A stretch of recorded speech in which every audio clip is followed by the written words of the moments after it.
Hello, everybody. It is Matt, and it is Wicked Wednesday, Wild Wednesday, whatever you want to call it. And I am back at you with yet another review. Before I roll on to any of that, I want to wish each and every one of you a great morning, evening, dawn, day, or dusk. All that lovely stuff, because life really is too short as is. Do me a really huge favor and like, share, and subscribe. I love seeing your beautiful faces when you are here. I know I'm here an awful lot, but I have an awful lot on my plate to review. And one last little tidbit of information. Check out the description box. I give you a bigger bite of every single movie of every single day, such as your brief synopsis, your starring cast, director, runtime of the cut I am watching, along with a link for a trailer today. And then if you decide, you can help support Matt's Movie Mania and toss me a couple of bucks. Now, with all that said in mind and all that out of the way, let's roll on to the film of the day. And today's is a classic from 1953. It is just absolutely stunning from beginning to end. It is none other than The Beast from 20,000 Fathoms. What a fun flick. It marks a first for two people. It marks a first for one of Ray Bradbury's stories to be adapted to the big screen. And it is also the first, count it, the first movie that Ray Harryhausen, yes, the Ray Harryhausen that I talked about just on Monday, this is his first movie where he had complete total control of the special effects. So it was a first for both of those people. I forgot to check, but there is an awesome cast member in here by the name of Lee Van Cleef. I forgot to see if it was his first movie or around his first movie or not, because he was pretty young in this. But anyways, this runs at about an hour and 20 minutes. It's old school where they run the credits at the beginning, and at the very end, you know, it cuts off at the very end. You know, there's no credits to roll through at the end. To add on top of that, like I said, an hour and 20 minutes, and this is directed by Eugene Lourie. I'm not too familiar with Eugene. I need to do a little more research on that fella. But anyways, what is The Beast from 20,000 Fathoms about? Well, they are, our military is off in the Arctic Circle, and they are conducting these sorts of experiments where they are detonating atomic devices just to see what it does. You know, what all the governments in the world did back then and still do now. They blow shit up and then they see what it does. But anyways, it opens up a giant chasm, I'm guessing. It breaks open a bunch of shit. And then next thing you know, this creature, this dinosaur, this Rhedosaurus, I believe is how it was pronounced. It is awakened from its 100 million year slumber.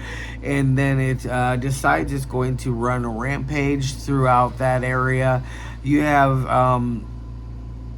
a couple of guys, or at least one of them for sure dies. One of the people that are on the expedition, he dies in kind of a weird, funny way. And I mean, death isn't supposed to be funny, but it kind of, I laughed out loud. I'm not gonna lie. He was running away from the beast, and he kind of like, there's like some shaking, and he falls down into this off of this short cliff into some snow, but he lands right like flat on his butt.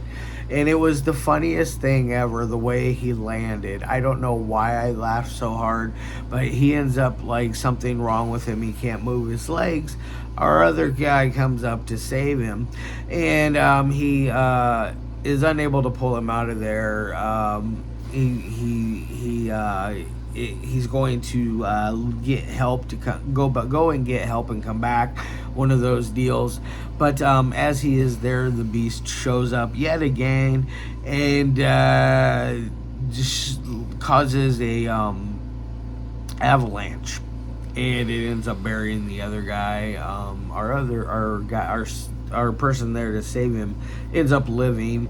But they slowly but surely find out things about this beast, such as that it's anybody that comes in contact with it will get sick because it carries a disease that is, it's a 100 million year old disease. It's something that our bodies are not used to, something that we have no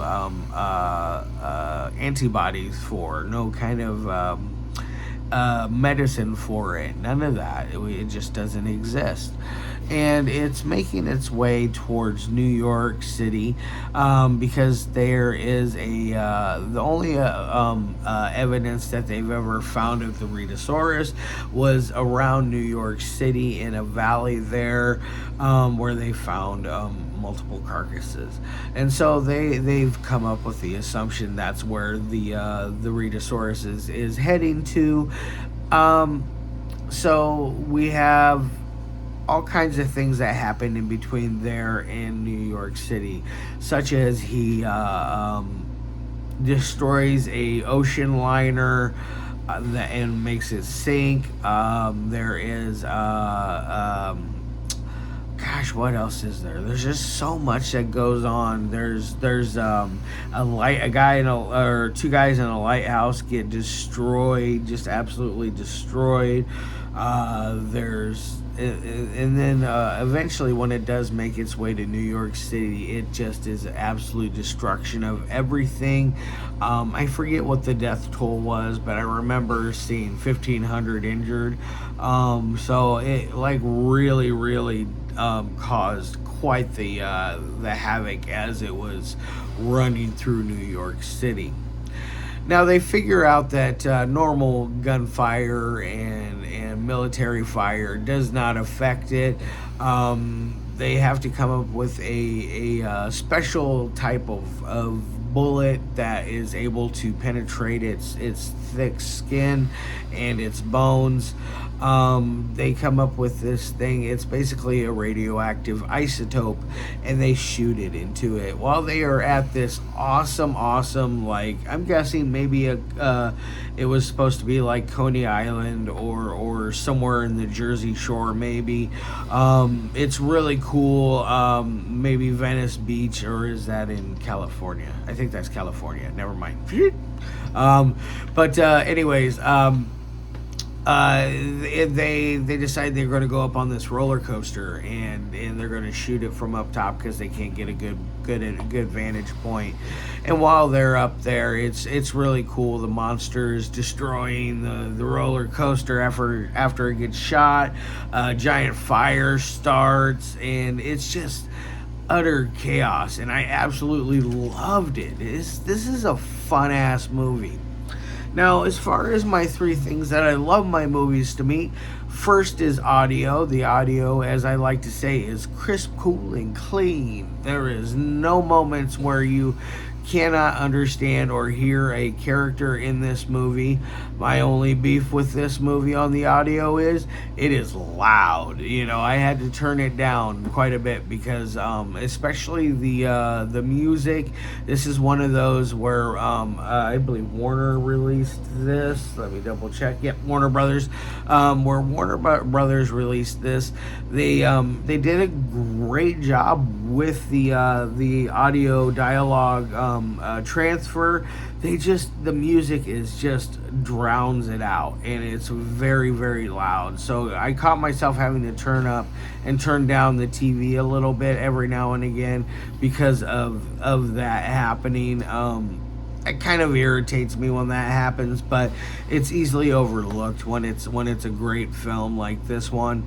So I'm going to give it an A on that end. Now, for as far as dialogue is super corny. Like it definitely is aged like a mofo. But that's quite all right. That's That's the reason why I watched this. I wanted to do this entire week of nothing but movies that were made in the 50s that people do not talk about. Or at least if they do talk about them, they don't talk about it in my community or in my circle, which disappoints me because this is such a classic and has so much behind it. So as far as the dialogue goes, I'm going to give it a B. So it's not quite up to par for my liking as far as dialogue goes, but that's quite okay. It works for what it is. Now on to editing. The editing is very fine. It's got a nice forward momentum. It keeps its pacing very great. I never got bored at all during this movie. There was only one time when I checked the timer to see how much time was left, and it was only out of curiosity because it seemed like I'd watched quite a bit, and it turned out I did. I only had like 15 minutes left to the movie, but it just really just flies by really fast because it has so much going on for it. It's a lot of action. There's a lot of suspense. It's really cool. I really dig it. So I'm going to give it an A there. Now on to my final score of 1 through 5. Is this going to get a 5? No, it's not quite 5.0 material. I'm going to give this one a 4 out of 5. I like 20 million miles to Earth, much more than this one, which is another Ray Harryhausen flick that I reviewed the other day. But I do really enjoy this. So yeah, that's all I got to say about that. I'm gonna put it down now. I hope all of you guys have a fantastic rest of your day. I'll be back at you Friday with Terror is a Man, and then Sunday will be my absolute favorite movie from the 50s, The Thing from Outer Space. You know, the original The Thing movie.